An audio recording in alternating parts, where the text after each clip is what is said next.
Would you say Andy Murray is the greatest British sportsman? You want to take this one first, Luke? Come on, Jack's shaking his head. I don't know. I don't know. You could say you'll probably put Anthony Joshua up there at the moment if he stopped being such a wimp and fights who everyone wants him to fight instead of fighting everyone else. All right, you can't be the best. I'm sorry, but if that's your rationale, no, you can't be the best British sportsman if your one job in your sport is fighting and you're too much of a wimp by your rationale to fight people. No, that's not how it works. No. That's like if Andy Murray came out and went, "Oh yeah, I really like tennis, but I've got this weird fear of fuzzy green balls." No. I'm saying Joshua is a bit of a wimp because he's not fighting the elite. He's fighting, let's say, you got your Wilders, your Furies, your Dillian Whites. He's fighting everyone below that because he's too afraid to fight everyone above that. Well, he doesn't want to risk his record. Is it because he's tried getting the fight with Deontay Wilder multiple times, and they've turned around and said that they want ridiculous amount of the take. If Anthony Joshua's the home boxer takes more of the take than the away boxer normally, and I think with Anthony Joshua, because it was 60-40 or something that Anthony Joshua was offering, so he was offering him 40% of the take, which is quite big. But then Deontay Wilder said no, it should be the other way around. I'm sorry, but if it's Andy Murray's home event, mate. You've got one belt. He's got 3. So sit down. But back to who I think British sports should go. But Lewis Hamilton up there just that he's won. Just like in that he's won. All right, it's. I've said it before why I dislike Lewis Hamilton on his show, all right? But I'm not going to get into that. I'm not going to get into any of Hamilton's personality or, the flaming garbage can I think he is.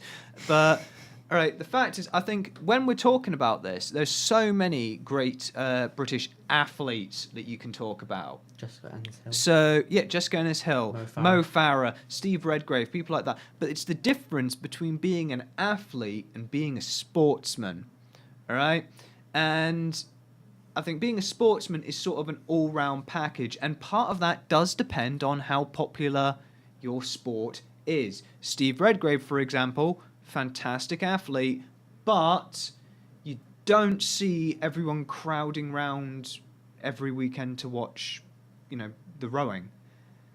Sure. That is not in any way trying to take anything away from Sir Steve Redgrave, though.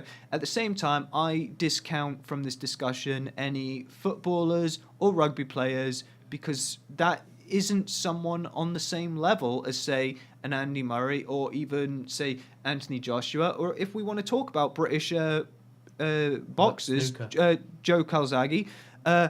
I don't know if I count snooker or darts as sports. That's not an insult against them. I'd say it's a skill rather than a sport because there's no athletic. I class it as more of a tavern game than a sport. Tavern game.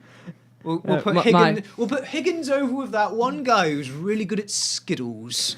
my auntie and uncle went mental when I said that darts, because they love the darts and stuff, and I said that it's not a sport, it's a tavern game, just to wind them up, and they went mental. It was funny.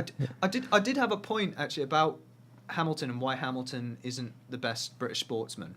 All right, because the fact is, if you compare Andy Murray to Novak Djokovic and Roger Federer and Rafael Nadal and everyone else like that, all right? Obviously, they're all physically different, but they're all starting with the same basic materials. They're all people with the same kit, give or take. Is that the same? Lewis Hamilton is a fantastic driver, but you can't dispute the fact that he's driving a car faster than everyone else.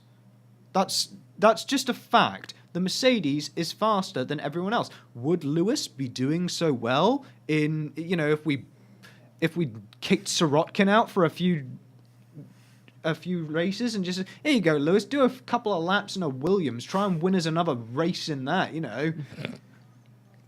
got a good point. For the fans, do it for Frank. I'm gonna have to jump you on to the next question because we have only got just under 2 minutes. What do you think's next for British tennis? First round exits, because I don't think any of them are good enough to that level.